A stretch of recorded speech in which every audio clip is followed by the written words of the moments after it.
It's time for another sea story with Mr. Durite. Take it away, Mr. Durite. I think they're ready for it. Welcome back to Sea Stories with Mr. Durite. I am your host, Mr. Durite, and today's special edition, spectacular show, just for you guys that love some Christmas, Advance Christmas. Oh yeah, baby, this is for y'all. Y'all thought I was gonna forget about y'all. I know y'all in the spirit, and if this doesn't get y'all in the spirit, there's something wrong with y'all. I don't know what's wrong with y'all. You know I'm gonna try to give you a little chuckle, ho ho ho, if you will. And I'm also gonna continue on with my Advance series. You know, I've been slacking on Advance, but you know what? I was thinking about it today, and I said, man, let me go ahead and record this so I can have this out for Christmas for all you boys and girls out there. You know what I'm saying? So we're going to get into this story. If you remember back from Advanced Radar, where he gaffed off the PMS, said he did the maintenance, but he didn't, and he went to captain's mast, well, he got put on restriction for that.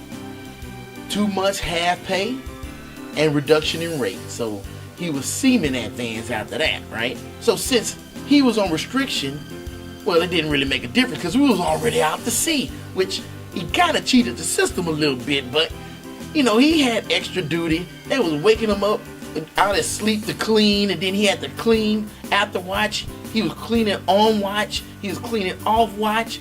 And he was doing a lot of cleaning. So I guess it evened out. I don't know if he did or not, but you know, I think he got off kind of easy because we weren't in port. Because when you're in port and you got a family, being on restriction sucks. But that's what punishment is. It's suckiness. We were getting ready to pull in, and we were pulling in right before Christmas. Ah, you see, now you understand why this is a Christmas story. We ended up pulling into Groton. Families out there on the pier and everything. Oh, but except for my family, because my family was not in Groton. They were back in Texas, you know, and when I pulled in, I didn't have anybody. But since I didn't have anybody in port, I said I will take somebody's duty day so you can go spend it with your family, you know. Because already, when the boat pulls in off a deployment, man, you got stand down, and stand down is a nice little thing, you know. What, it lasts, what, about a month? And so you're already off for a month, and then it's Christmas, and it's the holidays, so it's a pretty good little deal. So only certain people got to get off the boat, and the people that didn't get off the boat was the duty section. You know what I'm saying? So they had to sit there, they had to deal with this. No, I can't say it's nonsense. It's duty. So somebody's got to guard the boat. Somebody's got to pump the poop. You know, so you know, we was 3 section guys rotated through. Now I took a couple of people's duty days because I didn't have nowhere to go. I was already staying in the barracks, so I was on the boat for maybe a week. It didn't bother me none. You know, the section leaders didn't give me a whole bunch of watches because they knew what I was trying to do and everything. So I stood some watches, I pumped some poop and stuff like that, sat on the mess decks, watched some movies, and it was all right. It was better than sitting in the barracks by myself. At least I was around some people, so it was cool. It was cool. And one other person that was still on the boat was Advance. That's right. So Advance was a smoker, and he smoked like a chimney. Every time you looked up, you look out the scope, and he was topside smoking. And if you was on the boat, you know, if you're looking for somebody, you get on the scope and see if you can see them in the smoke pit. You notice I do this because everybody does this. They rest their arms on the scope handles, and they just ride that scope around. But he was always topside smoking. He'll go up there and he'll never bring a coat, right? He'll get up there and he'll light that cigarette and he'll sit there and pat himself and smoke that cigarette. And you know, it's an 8-minute cigarette. You know, I've been around some smokers. And he'll turn that 8-minute cigarette into 4 minutes. But then he'll be up there like 30 minutes later smoking another 4-minute cigarette. If he would have stayed up there a little bit longer, that 8-minute cigarette would have lasted longer. I figure, I don't know, I don't smoke, so I don't know what to tell you. Now that I set up the story, you got all the backstory. Now we can get to the meat and potatoes of this thing. You already took out the appetizer, now it's time for the entree. And here it is. I was topside, shooting the shit with the topside watch, right? No shit. And we see Advance coming up the ladder from the weapon shipping hatch. He's coming up with no coat. Once again, all he had on was poopy suit. And you know, come on, you remember how thin that poopy suit was? Man, you could just sneeze and the wind will blow through that thing. You really don't have no warmth coming from this poopy suit. Since he was cold, he wanted to hurry up and run up there real quick, smoke a cigarette, run back down. Now, if any one of y'all remember Groton, if you even heard of Groton, if you look at Groton on the map, if you find the weather forecast for Groton right now, I guarantee it's cold and I guarantee you there's some snow on the ground. And it always snowed. And this is December, late December, there was snow on the ground. It snowed his butt off when we pulled in. We barely could see. We'd rather fog because snow is worse, right? Snow all topside. They got snow on top of the non-skid. They got snow on top of the total ray fairing. Snow everywhere except for one place. Y'all know what I'm talking about. I'm not going to say what it is because I ain't trying to give away no secrets. But there's one place on that submarine that snow don't settle on. That total ray fairing was slick as owl shit. No shit. No shit. If you walk on a non-skid, you won't slip. But as you walk next to the sail, you had to walk on that total ray fairing, at least 1 foot. So you got 1 foot on the non-skid, you step on the fairing, and you could slip a little bit. So you took your time. You didn't want to rush in that area because it was dangerous. Enter advance. Climbing up the ladder real fast so he could smoke. You could see he was moving fast, and you're like, boy, this is something finna happen.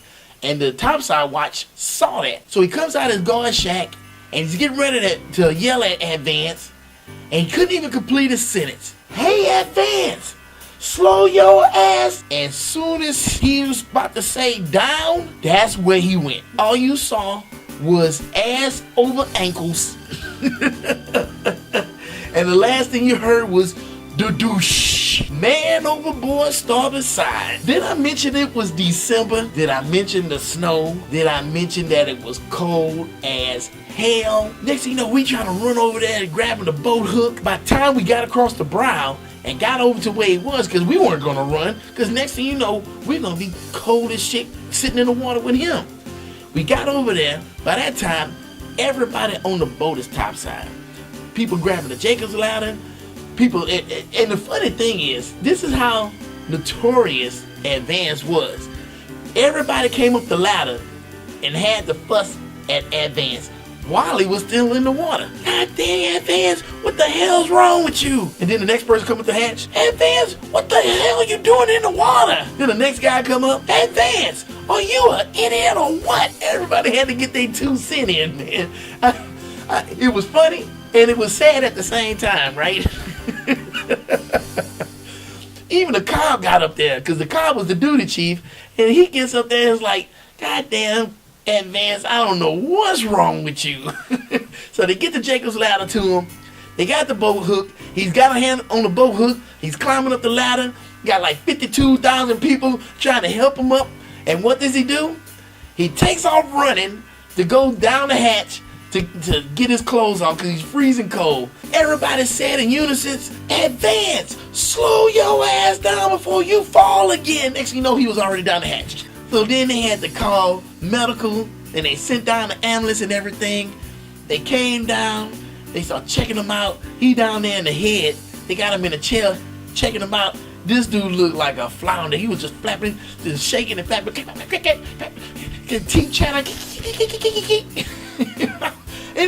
It wasn't funny at the time because the dude fell in the water, man. He catch hypothermia. So I wasn't laughing at the fact that, you know, he's cold and he could be hurt. I was laughing at the fact that he could have avoided that if he just slowed his ass down, right? The ambulance driver said, oh, we got to take him up to medical to get checked out. So it's like, wait a minute. Did he plan that? Because that sucker didn't come back to the boat that night. Matter of fact, he went home. He got to see his family. He got to sleep in his own bed. And he was on restriction. Really and truthfully, I think he was down there devising a plan. And he was saying to himself, you know what? I know I'm crazy and everything, but I got a great idea. If I go up topside and slip on that slippery total ray fairing and fall in the water, they're gonna have to take me to medical and they're gonna send me home. That sounds like a great idea. And he did it.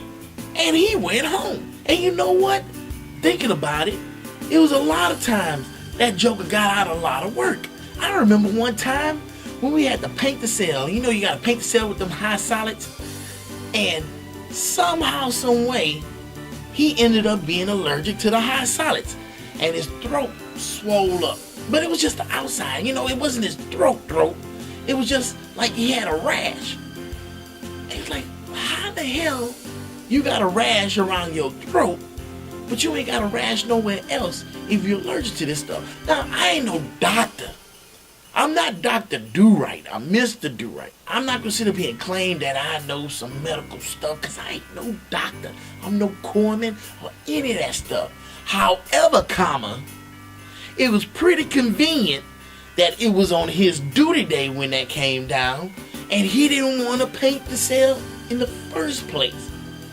But since he was a junior guy, we sent his butt up there anyway, and he still didn't paint it. So, wait a minute, I'm wondering, I'm gonna keep thinking about this, because I think he pulled the wool over our eyes. He may not have been as special as I thought he was. Or the angel was whispering in his ear or something. That's a possibility. Anything's possible. Anyway, I'm wrapping this up. That's my Christmas tale for you. I thought I'd get this out there to you real quick as a little gift from me to you. And speaking of gifts, I got some other stuff for you, if you will. Hold on. So first thing, I want to do some shout outs, right? I like to do some shout outs because, man, y'all guys are holding me down so hard that I feel like I'm being hazed and I've been taped to my rack with EB Red. You know what I'm saying? Y'all holding me down, and I'm loving it. I appreciate y'all. I appreciate y'all following the show and loving it so much. And I just want to give a couple of shout outs to a couple of people that's been with me from the beginning, and every week they got a comment for me or something, and I appreciate it. So the first person is Michael O'Neal.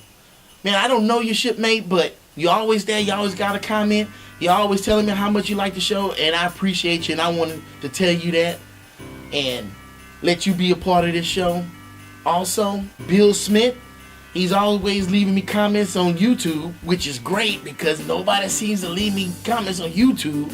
You gotta let YouTube know you like my show, and the only way they know that is if you leave comments there. I know it's hard. I know it's difficult.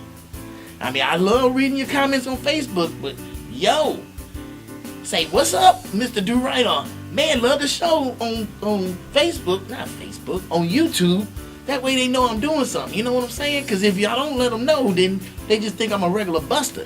And look, we supposed to be part of the 1%. Ken Dixon, I also want to send a shout out to you, man. You've been there for me from the beginning, and I appreciate you. You even look at my other videos and give me comments on them. And that's cool because ain't nobody watching my other videos. I don't know why. I make a joke about it on the other video that nobody's watching the video, but it's a serious thing. I just put out a video not too long ago. That joker barely got 20 views. But I put out a C-Story video and I get over 600 views. Go figure, I'm the same damn person. And lastly, I want to wish a happy belated birthday to Rich Biddlecombe. I hope I'm saying your name right. If not, I'm sure you will correct me, shipmate. But I want to wish you a happy belated birthday. Actually, today is your birthday when I'm filming this, but since you won't see it till after your birthday, I'm just going to make it belated because you don't know no different. You don't know what's going on over here. You can't even see that I'm doing this in my underwear, right? I've been wanting to do this, and I've finally been able to get this done. And I don't know, we're going to see how it works after you see this video. For the 10th person that leaves me a comment on YouTube that says, hey man, I want that, I will give you this. The official Durite Production C-Stories with Mr. Durite t-shirt already. Look at that. Who's that handsome young lad on that shirt right there? So I finally got it. It's finally come to fruition, and it was a long time coming, and I want to give one of these shirts away to one of my fans. And I'm calling you a fan. I'm saying it loosely. I don't think you're crazy. I don't think you're a fanatic. I think that's a stupid word. But if you come back and you keep watching my show, man, and I appreciate you. And I want to do something and give something back. Because like I said, this is not my show. This is our show. And I want to do that for you. So, the 10th person to leave me a comment on YouTube that says, hey man, I want that, you got it. I'll get with you, get your information so I can send it to you, and man, it's yours. It's yours, baby. Hopefully I get a picture of you in it. That'll be cool as Frosty the Snowman eating a snow cone in the North Pole while soaking his feet in a bucket of ice water. How about that? I can do this all day, baby. And speaking of all day, it's time for me to get off of here. This is my show, Sea Stories with Mr. Durite. I am your host, Mr. Durite. Have a Merry Christmas, have a Happy New Year, and I will check you on the flip side. Peace. Oh, and if I say so, I swear I'm going to put a lump of coal in my own stocking. How about that? Yeah. So, anyway. So you know there's no warmth and no comfort in that poopy suit. Then you got the arms rolled up, so you really ain't got no fucking... You really don't have any... And everybody said it, I'm finna say unanimously, but I don't believe that's the right word. No, it's not. Everybody says, damn it, I just had it. It's not unanimously. In unison. That's the word.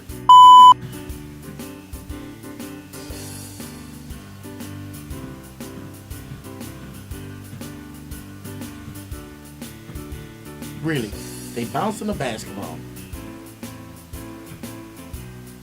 Like there's a basketball court somewhere. Anyway, let me try it. Let me see if I can finish this. Jeez. Alright. That'll be cool as... Oh, hold on.